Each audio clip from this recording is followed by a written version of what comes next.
안녕하세요, 학부모님들. 세디 티처입니다. 네, 오늘은 새로 1월 시작함과 동시에 우리 6세 친구들이 어떻게 공부할지 그 새로운 커리큘럼에 대해서 설명해드리는 시간을 가지도록 하겠습니다. 너무 설레죠? 이제는 더 이상 7세만이 이 레테 기간이 아니고 6세부터 열심히 해야 하는 이 진정한 레테 기간이라고 할 수가 있는데요. 그런 만큼 우리 UEP 친구들은 좀 저와 함께 힘차고 슬기롭게 이 과정들을 겪으면서 공부에서 좀 덜 힘들 수 있는 그렇게 제가 한번 만들어 보도록 하겠습니다. 네, 일단 먼슬리 실러버스를 준비했습니다. 1월 기준으로 준비를 했고요. 지금 보시면은 각 영역별로 이제 한번 설명을 해드리도록 할게요. 일단 이거는 reading, 그리고 여기까지 제가 리딩 책을 준비했고, 그 다음에 여기는 vocabulary입니다. 그리고 여기서는 이제 writing 교재고요. 그리고 마지막 grammar 교재라고 할 수가 있습니다. 즉 4대 영역을 좀 이제는 꼼꼼히 촘촘히 채워줘야 하는 시기가 왔습니다. 예전에는 이제 우리 친구들이 아무래도 reading 그리고 writing에 좀 초점을 맞췄죠. 그리고 writing이라고 해도 기본적으로 이제 문장 구조를 좀 탄탄하게 다듬거나 그게 잘 되면 이제 문단으로 넘어가곤 했었는데요. 이제는 진짜 진정한 의미의 writing을 시작할 때가 왔습니다. 그리고 이 리딩도 지금 기존 친구들이 다양한 레벨이 있는데요. 저희가 이제 가장 좀 빠른 창의 그룹 기준으로 좀 준비를 했는데, 지금 여기에 미치지 못하는 친구들이라도 리딩서를 좀 여기까지 목표를 두고 꾸준히 풀어봐야겠다라고 목표를 잡으시면 좋을 것 같습니다. 네, 그래서 저희는 이제 총 과정이 한 일주일에 한 번, 1시간 반의 과정이거든요. 그래서 어떻게 구성이 되고 있는지 이제 먼슬리 실러버스를 쭉 짜서 보여드리고 있습니다. 네, 먼슬리 실러버스가 이제 완성이 되면은, 여기에서 저희가 이제 위클리 레슨 플랜이 나오게 됩니다. 좀 자세히 보시면은 방금 소개해드린 책들이 이제 여기 안에 진도가 포함이 되어 있는 것으로 보이는데요. 대부분은, 유닛 1씩 이제 한 주에 한 유닛씩 나가게 되고요. 그리고 이제 홈워크에서 뭐 워크북을 푼다거나 아니면 그 부분의 연습 문제를 푼다거나 한 숙제들을 내주고 있습니다. 그런데 여기서 특징을 보시면요. 이 레슨, 이제 수업 시간에 하는 것들과 그리고 홈워크, 집에서 하는 것들이 조금 연습이 많이 된 친구면 친구일수록 제가 좀 차이를 두고 있어요. 이게 무슨 말이냐? 아무래도 수업 시간에 보는 책들과 그리고 집에서 숙제로 보는 책들이 연습을 많이 한 친구일수록 다양한 교재를 보면 좋기 때문에 제가 다른 책들을 내드리고 있습니다. 그래서 저와 좀 오랫동안 발맞춰온 친구들은 조금 어머님들이 힘드시겠지만은 홈워크로 좀 새로운 교재를 오히려 연습을 하고 그리고 학원에서는 좀 트리키하거나 아무래도 엄마랑 하기 좀 어려운 것들 위주로 공부를 하기 때문에 어쨌든 일주일에 한 번을 오지만 좀 다양하게 공부할 수 있는 이제 여러 권의 책들을 좀 두루 섭렵할 수 있는 그런 효과를 볼 수 있고요. 사실 뭐 여러 권의 책을 본다고 무조건 좋은 것은 아니에요. 그래서 일단은 내가 이제 조금 아직 리딩 실력이 탄탄하지 못하다고 느끼거나 아직도 이제 파닉스가 좀 불안정한 부분이 있다고 생각을 하시면은 사실 이 레슨 때 했던 책들을 워크북을 푸시면서 다시 한번 홈워크로 점검해 주시는 것이 중요하고요. 그리고 저희가 항상 단어 시험을 보잖아요. 이 단어도 아이들이 자기의 흐름을 너무 스스로 잘 알고 있습니다. 자기가 얼마나 공부를 했고 얼마나 시험에서 잘 볼 수 있을 건지를 너무 정확하게 파악하고 있어요. 그 말은 무슨 말이냐면 어느 정도 내가 학습 텐션을 가져갔을 때 내가 이 정도 결과가 나왔다. 선생님 저 오늘 8개 맞을 것 같아요 하면 진짜 8개 맞거든요. 그러니까 이런 식으로 아이들도 본인의 단어 실력에 대해서 너무 잘 알고 있기 때문에 이런 점들을 어머님들께서 우리 친구가 좀 공부를 좀 탄탄히 규칙적으로 할 수 있는 그런 습관을 좀 쌓아주는 것이 필요하구나 라고 이제 생각해 주시면 되고 그리고 그게 아직 안 잡혔다면 일단은 홈워크로 단어 공부 열심히 해서 보내주시는 것이 우선입니다. 그러면 이렇게 위클리 플랜이 좀 나왔으면요. 그 다음에 이제 데일리 플랜으로 한번 넘어가 볼게요. 네, 데일리 플랜입니다. 아까 전에 이제 먼슬리 플랜과 위클리 플랜이 짜진 거를 바탕으로 이제 우리 친구가 오늘 한 번 왔을 때 이렇게 데일리 플래너를 받게 되는데요. 레슨 플랜을 하나하나 조금 자세하게 보시면서 제가 설명을 해드리겠습니다. 네, 일단 보시면은요. 아까 전에 말씀드렸던 리딩 교재예요. 네, 리딩 교재에서 이제 지금 친구들마다 각자 하고 있는 리딩서가 있을 거예요. 근데 저희 UEP에서 같이 공부했었던 친구들은 아무래도 이제 좀 기본적인 리딩서에서 외서로 한번 이제 한 바퀴를 돈 상태입니다. 그래서 좀 실력이 좀 좋은 친구들 같은 경우는 이 Multiple Reading Skills나 아니면은 Reading for Comprehension, 그리고 뭐 이 외에 Reading Skills나 다양한 외서들을 한번 저와 이제 공부하고 있거나 공부했을 텐데요. 여기에서 이제 한번 저희가 Wonderful Words라고 하는 이제 좀 체계가 있는 리딩서로 넘어가게 됩니다. 이 원더풀 월드 같은 경우는 좀 시리즈가 되게 다양해서 공부하기에 좀 편안한데, 그 이유가 어머님께서 좀 실력 파악이 어느 정도 가능하기 때문에 요 정도 수준의 아이가 요 정도를 어려워하고, 그러니까 전진이나 후퇴가 좀 쉽다고나 할까? 이제 그런 장점이 있습니다. 그럼 어머님들께서 또 이제 브릭스와 많이 이제 비교 분석을 하시면서 여쭤보시거든요. 그러니까 선생님, 저희 아이는 브릭스는 풀 필요 없나요? 친구들 많이 브릭스 풀던데 저희 아이도 풀어야 되는 거 아닐까요? 라고 질문들을 많이 해주십니다. 근데 브릭스 같은 경우도 참 좋은 책이에요.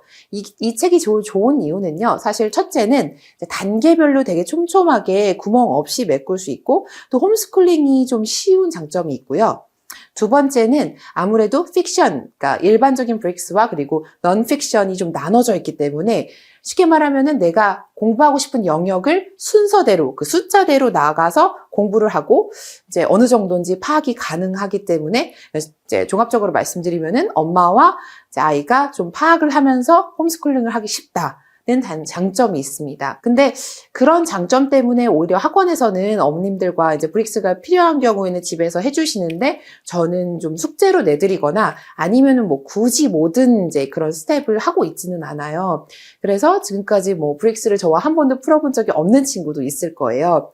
하지만 그게 이제 뭐 브릭스를 풀지 않은 것은 아니고, 이 원더풀 월즈라고 하는 책으로 좀 대체가 되고, 요게 조금 더 최신 책이기도 하고요. 그리고 브릭스로 따지면은 넌픽션 부분, 뭐 스템 부분이나 아니면 이제 한마디로 그런 자연과학, 현상, 뭐 이런 것에 대해서 좀 리딩이 좀 접목이 돼 있기 때문에 아무래도 아이들이 좀 까다롭게 느끼는, 좀 뭔가 다소 개념 이해가 어려운 부분에 대해서 이제 리딩을 쭉 접하실 수가 있습니다.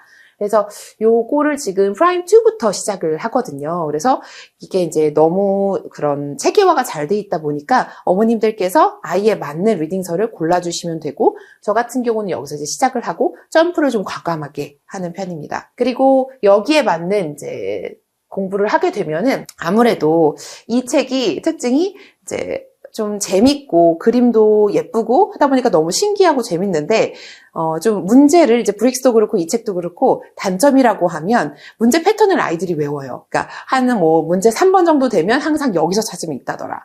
뭐 마지막 문제 센텐스를 블랭크 채우는 거는 항상 뭐 마지막 컨클루전에 가면 있다더라. 하면서 아이들이 실력이 늘기도 늘지만 문제 푸는 스킬도 좀 익숙해진단 말이에요. 그러면 이제 저희가 이제 리딩서를 좀 이렇게 바꿔가면서 쓰면은 도움이 되는데, 만약에 못 그럴 수도 있고 한창 중에 또 빨리 캐치를 하는 친구들이 있어서, 그런 경우는 저희가 이제 이렇게 갱지 스타일, 그러니까 연습 문제용 그런 스타일로 좀 연습을 시킵니다. 그래서 요 책 같은 경우는 뭐 그렇게 돼 있어요. 뭐 A, B, C, D 하고 뭐 해당 문장이 이제 구조적으로 어느 부분에 들어가야 되는지 고르시오. 약간 이제 이런 정말 문제풀이를 위한, 아니면은 뭐 요 블랭크의 요 동의어로 대체할 수 있는 말을 고르시오. 약간 이런 식으로 진짜 실전 문제를 좀 연습할 수가 있어서, 이 실제 책에서 좀 아쉬운 부분들을 저희가 이제 연습 문제, 이제 테스트북으로 연습을 시키고 있습니다. 네, 그리고 리딩서가 이제 설명이 끝났고요. 그 다음에 워드로 넘어가 볼게요. 이제 보캐뷸러리 부분인데요. 여기서 저희가 이제 드디어 퍼플 북을 들어가죠. 이 보캐뷸러리 워크샵 퍼플은 뭐 이제 중요성 같은 경우는 어머님들께 말씀 안 드려도 너무 잘 아실 거예요. 기존에 우리 기프티드 클래스 친구들 같은 경우는 저와 함께 뭐 1000 베이직 월드를 하기도 했고, 그리고 지금 월드리와이즈를 공부하고 있는 친구들인데요. 이 KT에서도 시험에서 나오는 교재이기 때문에 또 한번 저희가 훅 훑었는데요. 사실 이 책 같은 경우는 이제 쉽게 말하면 한국식 책이라고 볼 수가 있고요. 또 한국식 책 너무 잘 돼 있잖아요. 그리고 이 책 같은 경우는 좀 불친절한데 미국식 좀 영어라고나 할까? 예를 들어서 여기에는 splendid라는 단어가 나오지는 않는데 여기에서는 splendid라는 단어가 나오거든요. 이 단어는 좀 레벨이 높을 수도 있지만은 사실은 여기에서는 레벨보다는 어떤 테마로 좀 자주 쓰는 단어를 좀 위주로 심었기 때문에 좀 아이들이 정말 좀 미국식 그런 라이팅을 구사를 하는데 도움이 됐습니다. 그래서 이제 요 단어들을 좀 마스터를 어느 정도 하면은 요 책으로 넘어가는데요. 이 책의 장점은 이 부분과 이 부분을 좀 섞어놨다? 저 개인적으로 그런 견해가 듭니다. 그러니까 한국식으로 흔히 말하면 우리가 좀 한국 사람들이 중요하다고 생각하는 그런 단어와 그리고 미국식으로 좀 어감상 중요하고 정말 의외로 자주 쓰이는 말들이 잘 섞어진 게 보캐블러리 워크샵 시리즈라고 생각을 하고 있습니다. 그래서 우리 친구들이 이제 정석처럼 정말 기본서를 돌리는 그린 시리즈를 하기 전에 이 퍼플 시리즈로 좀 확실하게 기본기를 다지고 문제풀이도 하고 넘어가는 거가 이 핵심이라고 보실 수가 있습니다. 그래서 지금은 요 단어를 이제 유닛 하나씩 공부를 하면 저희가 그 다음 주에 와서 그 했던 부분을 딕테이션을 보고 있어요. 딕테이션은 쉽게 말하면은 이제 스펠링을 공부를 하는 건데요. 단어 시험은 일단 스펠링을 공부하는 게 있고요. 그리고 두 번째는 의미 시험을 보는 게 있습니다. 그래서 이제 초등어학원에서 뭔가 이제 의미를 쓰라고 하는 것은 의미 시험에 가깝고요. 그리고 제가 보는 것들은 이 단어가 정말 어떤 스펠링으로 이루어져 있는지는 한마디로 철자 시험에 가깝습니다. 근데 둘 중에 어떤 것이 중요하냐? 둘 다 중요합니다. 그래서 라이팅을 위해서는 이 스펠링 테스트를 좀 봐야 하고요. 그리고 이제 단어 문제 그 자체를 풀기 위해서나 아니면은 리딩을 좀 잘 이해하기 위해서는 이 의미 시험이 필요합니다. 근데 저희는 일단은 아이들이 좀 성취율도 높이고 이 단어 어디서 봤어? 라고 이제 좀 그런 인식을 주기 위해서 스펠링 테스트를 먼저 진행을 하고 있고요. 이제 저희가 그림을 보고 그 그림에서 이제 연상되는 스펠링을 적어주는 모습으로 똑같이 진행이 되고 있습니다. 그리고 그 다음에는 사실은 요게 이제 스펠링 테스트를 쭉 보고 나서는 그 다음엔 저희가 이제 의미 시험으로 넘어갈 거예요. 그래서 제가 이제 개별적으로 준비한 그 의미에 맞는 그림이나 아니면은 설명을 보고서 이제 멀티플 초이스로 좀 선택을 하거나 의미를 써주는 그런 시험으로 자연스럽게 변모를 할 예정입니다. 일단은 우리 친구들이 좀 자신감을 가질 수 있도록 이 스펠링 테스트에 집중을 해보도록 할게요. 그리고 이 책 같은 경우는요. 지금 숙제로 하고 있는 친구들이 있죠. 뭐 그레이드 2 버전이라서 다소 높을 수도 있는데 수준이. 근데 아이들이 여기 스펠링에서 하는 시험에서 조금 아쉽다. 그런 친구들이 이제 의미를 조금 동의어, 반의어 이런 쪽으로 좀 공부를 하도록 하기 위해서 제가 숙제를 내주고 있습니다. 그래서 다소 이제 좀 어려운 단어들이 많이 포함이 돼 있어서요. 뭐 무조건 해야 된다는 아니고요. 이제 수준이 되는 친구들이 좀 소화가 가능한 친구들이 접근하실 것을 추천을 드립니다. 그다음에 이제 라이팅으로 넘어가 볼게요. 라이팅 같은 경우는 이제는 저희가 어느 정도 라이팅서를 여러 번 돌렸기 때문에 저희 UEP 자체 교재의 라이팅 책으로 진행을 하고 있습니다. 이 라이팅 교재 같은 경우는요, 일단 선생님의 역량이 좀 많이 작용을 할 것 같아요. 아이들의 이런 스토리, 잠재되어 있는 배경 지식을 어떻게 정리를 해주고 빨리 생각이 나게 끌어줄 것이냐를 연습한다고 보시면 됩니다. 그래서 저희가 이제 라이팅에 대해서는 어떤 부분을 연습하게 되느냐는 이 뒷페이지에서 잠깐 설명을 드리도록 할게요. 네, 그 다음에 이제 마지막으로 그래머인데요. 그래머 같은 경우는 프랩 입장에서는 사실은 좀 시간이 부족하기는 해요. 막 이것저것 이제 아무래도 어머님들이 신경을 쓰시는 리딩이나 라이팅 위주로 하다 보면은 그래머 같은 경우는 할 시간이 많이 없어서 뭐 초등학원 같은 경우도 그래머를 따로 하기에는 좀 부족하면 프린트물로 대체하도록 하기도 하고 그리고 7세 프랩 같은 경우도 그냥 숙제로 내주고 이제 선생님이 체크해주는 정도로 진행하고 있기는 합니다. 그래서 저희도 아무래도 요 그래머 같은 경우는 시간을 많이 할애할 수는 없는데 시험에 나오기 때문에 저희가 이제 최대한 효율적으로 진행을 하고 있고요. 그래서 어쨌든 이론적으로 하나를 완벽히 한 바퀴를 돌리긴 해야 되기 때문에 지금 요 책 이제 그래머 플래닛으로 돼 있는데요. 뭐 그래머 스페이스로 진행하는 친구도 있고 그리고 뭐 My First Grammar 아니면은 Briggs First Grammar 뭐 이렇게 다양한 책들을 저와 이제 수업 시간마다 좀 다르게 진행을 하고 있을 거예요. 그 이유는 특별하진 않고요.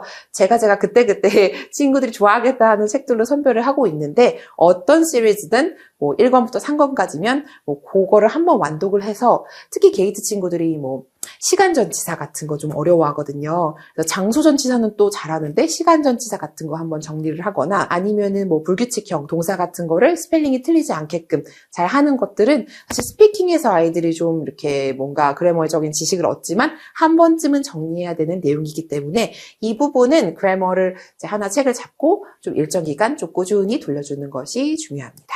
네. 그렇다면은 뭐 라이팅 이제부터 어떻게 해야 될 것인가 어머님들께 좀 힌트를 드리기 위해서 제가 라이팅 유형 이제 어떤 에세이 주제로 좀 공부를 하게 될 건지를 간단히 준비해 봤어요. 일단 저 같은 경우는 라이팅은 한 3가지로 나눠진다. 라고 생각을 하고 있습니다. 그래서 이제 실제로는 초등 레테 시험에서 나올 만한 주제들을 위주로 정리를 하게 되는데요. 저는 이렇게 3가지 버전으로 간단히 나눠봤어요. 제가 라이팅 3가지 영역으로 이렇게 나눠놨는데요. 일단 narrative writing 같은 경우는 이렇게 시작하는 토픽들이죠. 예를 들어서 what if scenario라고 하죠. 너 그러면 어떨까? 이런 것들 이제 상상해보는 것들이거나 아니면 아예 대놓고 imagine 이렇게 상상해봐 뭐 이러이러한 상황에 대해서 이렇게 뭔가 좀 벌어지지 않을 것들 뭐 오늘 제가 막 수업 마치고 온 친구들 같은 경우에는 뭐 매직 스노우맨을 만난다면 아니면 뭐 토킹 마우스를 만난다면 이런 것들이 다 뭔가 imagine이고 또 새로운 객체를 만나는 거 말고 시공간적으로 이동하는 것들 뭐 뭔가 뭐 공룡 시대로 가보거나 아니면 뭔가 퓨처로 가보거나 이런 것들이 다 일어나지는 않지만 만약에 일어난다면 어떨 것인가 라는 이제 크리에이티브 라이팅에 속합니다. 그래서 친구들은 이거를 스토리 라이팅이라고 불러요. 스토리. 네, 스토리 라이팅이라고 그냥 간단하게 부릅니다. 그러면 이제 에세이 라이팅이라고 간단하게 부르는 게 바로 오피니언 라이팅인데요. 오피니언 라이팅 같은 경우는 뭐 간단하게 말하자면 뭐 What's your favorite series예요. 뭐 너의 그런 is your 뭐 favorite이 됐던 이제 너의 그런 오피니언을 물어볼 수 있는 것들 그리고 아니면은 아예 뭐 what do you think? 라고 물어보는 것들이죠. 그래서 뭐 너가 뭐 좋아하는 계절에 대해서 뭐 너가 좋아하는 뭐에 대해서 어떻게 생각해? 라고 해서 내가 어떻게 생각하는지 아니면 선택을 할 수도 있어요. 예를 들어서 뭐 어떤 게 있으면 이 중에서 너가 아니면 스쿨 뭐 그런 시간 중에서 어떤 게 가장 유익하다고 생각해? 아니면은 눈이 오는 날에 학교를 가야 된다고 생각해? 이런 것도 어떻게 보면 자기 생각을 좀 개진할 수 있는 이런 오피니언 라이팅에 속한다고 볼 수가 있습니다. 그래서 이렇게 2가지 크게 나눠지고요. 그리고 informative writing 같은 경우는 이런 거예요. 뭐 how do animals 뭐 동물들이 뭐 어떤다면 아니면은 what do people need? 뭐 사람들이 뭐 할 때 어떻게 사용할까? 아니면 환경적인 문제, 조금 시사적인 문제들이 이런 거에 포함이 됩니다. 근데 이 대치동 학원제 시험 중심들은요, 사실은 요 informative writing 같은 경우는 배경 지식이나 자신이 알고 있는 사실을 통해서 이렇게 해야 된다는 것을 주장하는 것이기 때문에 이 배경 지식은 실제로는 이 narrative나 아니면 opinion writing에서 좀 본인이 녹아 들어갈 수 있도록 하는 것이 추세인 것 같아요. 그래서 이게 단독으로 나온다기보다는 기본적으로 내러티브나 아니면은 오피니언에서 뭔가 아이의 생각을 좀 볼 수 있거나 아니면 아이가 이거에 대해서 좀 얼마나 전문적으로 혹은 좀 한 번쯤은 깊이 있게 생각해 봤는지를 여기에서 알 수 있기 때문에 보통은 요 두 주제가 나오는 것 같아요. 그래서 저희가 6세 때 지금 7세 때 라이팅 공부를 2가지로 나눠본다면 이 7세 10월에 보통 이제 라이팅 시험을 보고 그리고 요때 이제 중간에 프랩들이 좀 시험을 보는 편이죠. 그래서 실질적인 레테 기간인 6세 때 요런 토픽들을 정말 많게는 40개, 뭐 적게는 20개 정도 쭉 정리를 하면서 한 번씩 쭉 보는 것이 적어도 1회독 하는 것이 필요하고요. 그 다음에 7세 때는 무엇을 하느냐? 그러면 이렇게 많이 돌려본 것들을 내가 timed writing, 그러니까 시간에 맞춰서 하거나 아니면은 뭔가 내가 그런 브레인스토밍 없이 내가 빠르게 뭔가 그 시간 내에 맞춰서 생각을 해서 그거를 개진하는 연습을 한다고 보시면 됩니다. 그래서 7세 때는 기본적으로 한 20분을 잡고서 연습을 하고요. 6세 때는 좀 칸이 이렇게 좀 넓은데 이 안에서 그래도 아이들이 천천히 생각해보면서 좀 예쁘게 써보는 연습, 그리고 구조적으로 이렇게 시각적으로 완성된 모습을 이제 한 번씩 연습을 한 다음에 여기에서는 이게 시간 내에 나와주는지 연습한다고 보시면 됩니다. 네, 지금까지 6세 기프티드 커리큘럼에 대해서 설명해 봤습니다. 우리 친구들이 뭐 게이트, 뭐 아니면 학습식 영유에 이제 합격을 해서 이렇게 5세 때 즐거운 마음으로 또 신나는 마음으로 다녔었는데요. 5세가 훅 지나가 버리고 벌써 6세 때가 됐으니까 이제는 좀 학습적으로 아이를 점검하고 좀 타이트하게 나갈 것은 나가야 된다고 생각을 하고 있어요. 그래서 5세 때 아이들의 이제 학습 습관이 잡힌 것을 바탕으로 6세 때 조금 제대로 영어 공부를 해보면서 아이들이 좀 슬기롭고 그리고 너무 힘들지 않게 7세 때 너무 고생하지 않게 이 바탕을 좀 단단히 다질 수 있도록 제가 함께 열심히 달려보겠습니다. 네, 그러면은 저는 다음 시간에 더 즐겁고 또 유익한 정보로 돌아오도록 하겠습니다. 감사합니다.